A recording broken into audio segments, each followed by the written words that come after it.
Lady Steve here, and today in this video we're embarking on a journey to get our Korean driver's license. Yes, we've been driving on our international driver's permit that we got from AAA, which gives you driving privileges for up to 1 year with your United States driver's license here in Korea and other countries. So if you're wondering how to do that, just go online, contact AAA. We went to the AAA office on Oahu. And how much did we pay for it was like $100 for the driver's license permit in Hawaii? Yeah, it was like $100. So the wife and I were gonna say hi, sweetie. That's the wife. So we paid like $100 for that. It's good for 1 year, and you could actually fill it out to the point where they asked, okay, well, when are you gonna go to Korea? When are you gonna land? And they put the date of our landing in Korea or whenever we wanted on that international driver's permit. So that was kind of nice. You have a 1 year license, but it wasn't wasted because we still had some time to spend in Hawaii. So that's something to think about if you're coming to Korea. So today is a little different because we're going to take our United States driver's license and switch it for a Korean driver's license. Now, Korea has agreements with, I think, 14 different states, and you can check online for that. I'll see if I can put that in the link right there to see which ones are compatible, and you can switch out your driver's license. Now, okay, so let's go over the documents that are needed to switch your U.S. driver's license over to a Korean one. You will need your driver's license, so we have our U.S. driver's license. And then you also have to have your Korean registration card, used to be called an ARC card. And then you will obviously need your passport. Of course, it has to be a valid passport, so we need that. And then you need to have copies of pictures of yourselves. Now, these pictures are like passport pictures. They're like 3.5 millimeter by 4.5 millimeter, and you'll need 3 of those for each person who is switching out their license. Now, the other thing that you need when we're talking about the driver's license is that it might need to get apostilled. And you can do this before you come to Korea, or you can get it while you're here in Korea. Now, an apostille is an official document saying that your driver's license is officially been issued to you, and that the organization or the office that apostilles it checks with that country and the FBI to make sure that your license is indeed a real driver's license. So you will need this as well. Prices for apostilles range anywhere from $50, like what we paid for each of our driver's licenses. So I think it came out to like a total of $110. We submitted the information. I'll put a link in the description box for the company that we used. And other prices, I've seen them for $75, I've seen them for $100 and $150. So shop around and, see what is the best deal for you. For us and the company that we used, they ended up sending it to priority to us. So the turnaround time was just a few weeks. So that worked out really well. Now, the other thing that you might need or want to take is an itinerary saying that you're going to go back to the United States and you're going to take a trip, and there's a reason for this, and we'll talk about this, but have an itinerary within 1 or 2 weeks printed out so that you can take this with you, and we'll talk about that. Other documents that you might want to bring, it's not required, but this is our certificate of entry and departure from Korea, or to and from Korea, and we get this from a local government office here in Korea. It's not listed as something that is required, but just in case, we're going to take this as well. So anyway, those are all the things that we need to switch out our driver's license for a Korean driver's license. Now, in the Korean driver's license, we will get a version that has Korean on one side, and then when you flip it over, you have English on the other side. And then I'm not sure how long the time frame or when the driver's license expires. So anyway, that's all the documents that you need and a couple others to switch out your Korean driver's license. Now, we're going to the Yongin driver's license exam office, which is near Suwon, and I'll put a link for that as well. And you will need some money. So it's 6,000 won for the eye test, and apparently nobody fails unless you're blind, and then 10,000 won for the actual driver's license, which is not bad. That's not bad to switch out your driver's license. So with that said, let's go ahead and start the trip.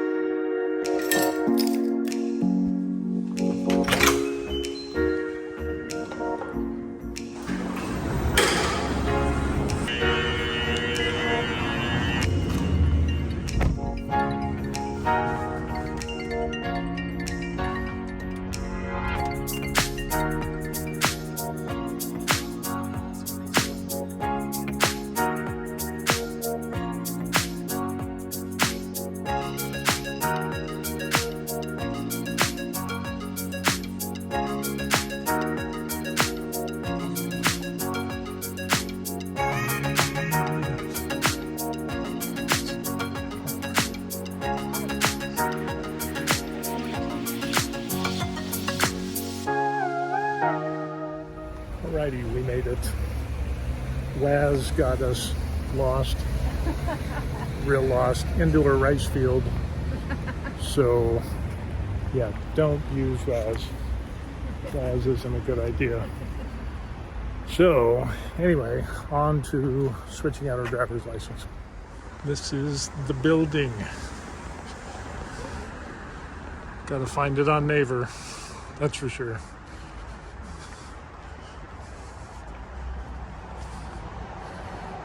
Alrighty.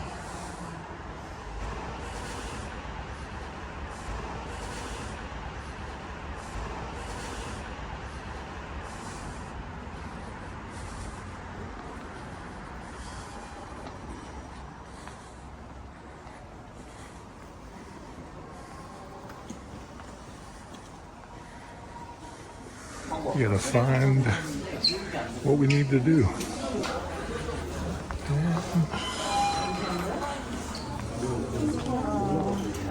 That's where I need to go. So when you come in to the driver's license place, don't worry about all that stuff over here. If you're a foreigner, you'll just come to the foreign driver's license place, and that machine right there, that's where you got to get your number. And then you just watch those signs there, little displays that will flash your number on Windows 1 and 2.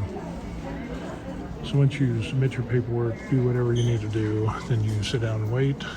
Everything was good except the certificate of entry and departure. Now, what we just found out is all our other information was good, but this certificate of entry and departure has to be valid within 3 months.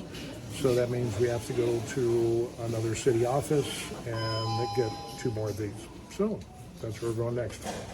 Eventually, we have another situation that has popped up, and it ends up that the wife was able to get her departure and entry certificate, no problem. What was it, a couple thousand won? Mm-hmm. Yeah, like 2,000 won. For me, unfortunately, it's going to take 3 hours because they have to double check, I guess, because I'm a foreigner. And yeah, there might be another Uncle Wilson. So we get to hang out for 3 hours, have some lunch, and take it from there. So let's get lunch. We're gonna get some lunch. And this is a great little place. It's a national chain. But yeah, it's gonna be some good lunch. Yeah. My favorite, Parish. Yeah. Bonjuk. Bonjuk Bibimbap Cafe. Bibimbap Parish. Cafe. No, it's That's what it says on the sign, cafe. okay. Restaurant, They wanna call cafe, it cafe, thing. yeah. So we gotta wait a few hours to get our, or get my Right. certificate. Mine is ready, huh? Yours is good. Yeah, I'm good. So we definitely should have gotten that before we left. That's right. Oh. Definitely you want to. Yeah. Definitely you want to get it within a 3-month-old one. You don't want to get it after Yeah. over 3 months. You have to go back. So But it's not too bad because this city office is only like 3 minutes 3 away minutes away. Yeah. from the driver's license plate. So Yeah. that's not too bad. It's not too bad. This is the lunch. That's what the wife is having.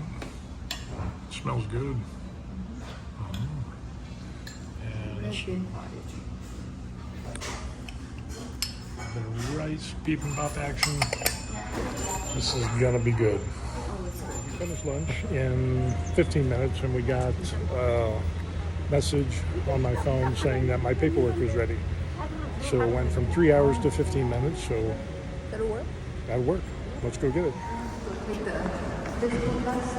Oh, yeah. So now the physical. I have to do like a duck walk. 20 minutes later. Okay, so we got our driver's license, right? We got our Korean driver's license, which is awesome. And it has Korean on one side, And English on the other side. English on the other. And as a bonus, we got to keep our American driver's license. In some instances, the Korean driver's license plate, they'll keep your driver's license, Right. your U.S. driver's license. And that's not a huge concern because if you go back to the United States, we just looked it up, and you can drive on your Korean driver's license Right. in the United States for up to 3 months. With your passport. Yeah, as long as you have your passport.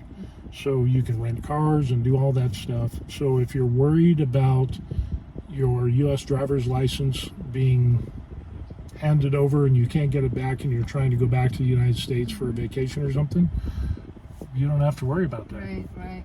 So that's something else that you might want to think about. Anyway, that ended up a total of how long? 2 hours? 2 hours, a little over 2 hours. Just over 2 hours.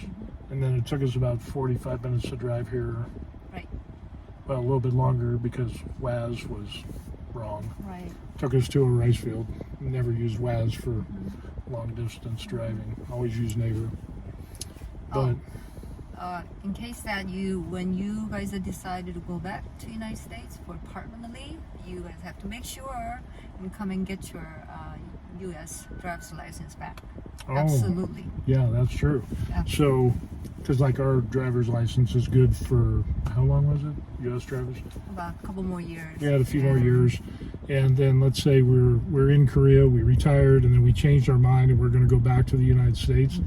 You'd have to come back to this office, and you can get your U.S. driver's license Right. back. If you don't pick it up within 10 years, they say that they're going to discard. They'll destroy it. Yeah, destroy it. It's going Yeah. to be gone forever. Okay, cool. Alrighty.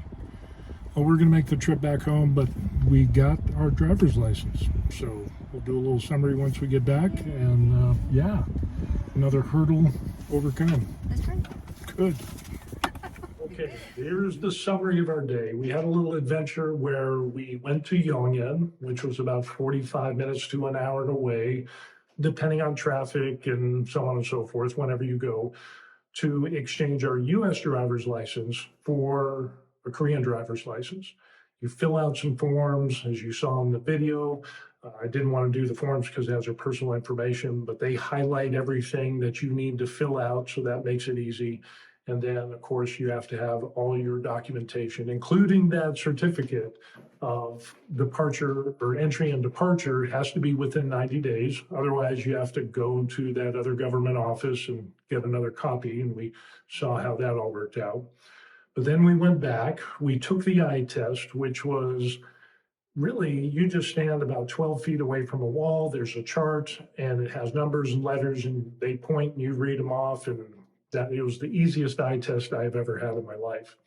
As far as the physical portion of the driver's license exchange, all it is a list of things like tuberculosis and, the plague and whatever, conditions that you either answer yes or no to. Of course, I didn't have any of those serious conditions, so I answered no, same with the wife, and it wasn't a problem. So that, now you might be wondering why, if I said that we were going to exchange our US driver's license for a Korean license, why do I still have my US license? That's where that flight itinerary came in. We intended to take a trip to Hawaii within, I think it was a week and a half. And if you do that, then the Korean office will let you keep your US driver's license because you have the intent of going back and you'll need that to drive. If you don't have a flight itinerary, then the Yongin driver's license examination office will keep your license and you have your Korean driver's license. Now, you might be wondering, okay, well, what happens if I got to go home to a family reunion and I need my US driver's license? You can do one of two things. You can go back to that Yongin office and show them the itinerary that you have for your family reunion or whatever it is, the flight details, and they will give you your US driver's license back. The other thing that you can do is use your Korean driver's license because it has Korean and English, and you can drive on this license in the United States. Now, this is the most up-to-date information I found at the time of this video, and it's subject to change. But you can rent cars, you can drive with this license as long as you have this license and your passport, and of course, the appropriate insurance and so on and so forth. So don't feel like you're left out in the cold if you have this and they keep your license and you have to go back to the United States. So matter of fact, you can drive on this license up to 90 days. So there are some people that were concerned, like myself, about that. Well, what happens if they keep my license? You know, are they gonna, how long do they hold on to it? And as you saw in the video, the wife said that they will hold on to your US license for up to 10 years, which is the amount of time that your Korean license is good for. And then after that 10-year period, it will be destroyed. Yeah, a lot of stuff going on. It ended up being about a half day with about 45 minutes there, 15 minutes of being lost on the WAZ app, and then about 2 hours and 15 minutes to do all the running around and having lunch like we did. And we got our license, drove back home in about 55 minutes, I think it was. So it was a good half-day adventure. But with that being said, it could have been a little bit shorter if we had the certificate of entry and departure was within 90 days.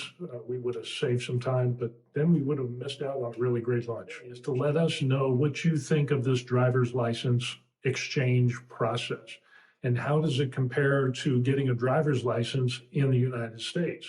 Be sure to like this video and subscribe to stay up to date with what's going on with us, The Varied Life, as we're retired in Korea. And we'll see you on the next video.